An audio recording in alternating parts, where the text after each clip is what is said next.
రైతు భరోసా విషయంలో ప్రభుత్వం ఏం నిర్ణయం తీసుకుంటుందనయ్యా అనేది ఇట్లా అడుగుతున్నారన్నమాట. సో, ఇక్కడ ప్రభుత్వం చూసుకున్నట్టయితే రెండో విడత రైతు భరోసా రైతుల అకౌంట్‌లో వేసేయడానికైతే సిద్ధమైతే చేసిందండి. సో, ఇక్కడ రైతుకు రావాల్సిన మొత్తం అమౌంట్ ఏదైతే ఉందో ఇప్పటివరకు రూ. 6,000 చొప్పున ఈ ఓట్లకు వంచినట్లే ఇట్లా ఏసిర్రనైతే ఇట్లా అంటున్నారన్నమాట. సో, ఇక్కడ రైతుకు రావాల్సిన అమౌంట్ మొత్తం చూసుకున్నట్టయితే 5 ఎకరాల లోపు ఉన్నటువంటి రైతులందరికీ కూడా ఈ రెండో విడతలో నిధులు విడుదల చేయడం అయితే జరుగుతుందన్నమాట. నిధులు విడుదల చేసినట్లయితే రైతుకు రావాల్సిన అమౌంట్ మొత్తం ఈ యొక్క అమౌంట్ అయితే పడనుందన్నమాట. సో, తోటి రైతులందరికీ కూడా వెంటనే షేర్ చేయగలరు. సో, అలాగే ఒకసారి అయితే ఇక్కడ మన ప్రభుత్వం ఏం చెప్తుందంటే రైతు భరోసా విషయంలో ఇక్కడ రైతుకు రావాల్సింది 5 ఎకరాల లోపు ఉన్నటువంటి రెండో విడతలన్నమాట. సో, మూడో విడతలో చూసుకున్నట్టయితే రైతుకు రావాల్సినవి మొత్తం 12 ఎకరాల వరకు అమౌంట్ ఏదైతే ఉందో ఇక్కడ రైతుకు ఇక్కడ 1 ఎకరం ఉన్నా, 5 ఎకరాలున్నా, 10 ఎకరాలున్నా ఒకటో విడతకు సంబంధించి అయితే రూ. 6,000 ఏసిర్రయ్యా అని అయితే ఇట్లా అడుగుతున్నారన్నమాట.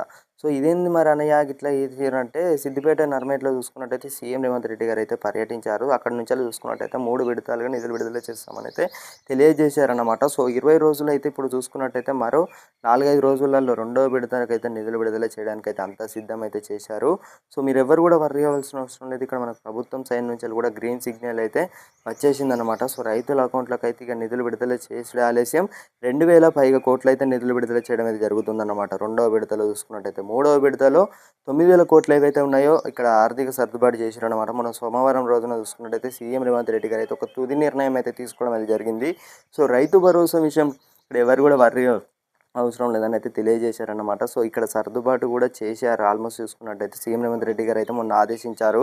సో, సోమవారం రోజుననే మనకు చూసుకున్నట్టయితే రైతు భరోసాకు సంబంధించి రెండో విడత నిధులనైతే తేదీ అయితే ఖరారైందన్నమాట. సో, ఈ 2, 3 రోజులలో మీ అందరి ఖాతాలోకి అయితే ఇక్కడ 1-5 ఎకరాల లోపుకి రావాల్సిన అమౌంట్ ఏదైతే ఉందో ఇప్పటివరకు రూ. 6,000 చొప్పున క్రెడిట్ అయినట్లయితే ఇంకా రావాల్సినవి మిగతా అమౌంట్ ఇన్ని ఎకరాల వరకు అనేది అయితే ఉంటుందన్నమాట. సో, ఆ ఎకరాలకు సంబంధించి పంట పెట్టుబడి సాయం అనేది ప్రభుత్వం అనేది పూర్తి స్థాయిలో పెండింగ్ బకాయిలు అనేవి అయితే చెల్లించాల్సి ఉంటుందన్నమాట. సో, చెల్లిస్తుంది. సో, మనకు చాలామంది రైతన్నలు అయితే అడుగుతున్నారు, ఏందన్నా ఇట్లా చేస్తున్నారు, అట్లా చేస్తున్నారు అని అంటే 3 విడతలుగా నిధులు విడుదల చేస్తున్నారన్నమాట. మొత్తం 9,000 కోట్లు అనేవి రైతుల అకౌంట్లో వేసేందుకైతే ఒకటో విడత పూర్తయింది. రెండో విడతలో చూసుకున్నట్టయితే 2,000 పైగా కోట్లు అయితే నిధులు విడుదల చేయడం అయితే జరుగుతుందన్నమాట. సో, మూడో విడతలో చూసుకున్నట్టయితే 9,000 కోట్ల పైగా నిధులు విడుదల చేసినట్టయితే రైతుకు రావాల్సిన మొత్తం అమౌంట్ రైతు భరోసాకు సంబంధించి యాసంగి పంట అయితే ఇచ్చేసి కూడా పూర్తి స్థాయిలో 100% అయితే ఇక్కడ 100% నిధులు విడుదల చేస్తామని అయితే రైతులకు అయితే నర్మేట్ల నుంచి సిద్దిపేట నర్మేట్ల నుంచి అయితే సీఎం రేవంత్ రెడ్డి గారు అయితే రైతులకు హామీ ఇచ్చిన విషయం సంగతి తెలిసిందనమాట. సో, ఈ యొక్క ఇన్ఫర్మేషన్ వెంటనే మీ తోటి స్నేహితులందరికీ కూడా వాట్సాప్ గ్రూపులలో సోషల్ మీడియా ప్లాట్ఫామ్స్లలో వెంటనే షేర్ చేసినట్లయితే వారు కూడా తెలుసుకోవాల్సిన ఇన్ఫర్మేషన్ అన్నమాట. సో, మళ్ళీ నిధులు విడుదల చేసిన వెంటనే తెలియజేస్తాను.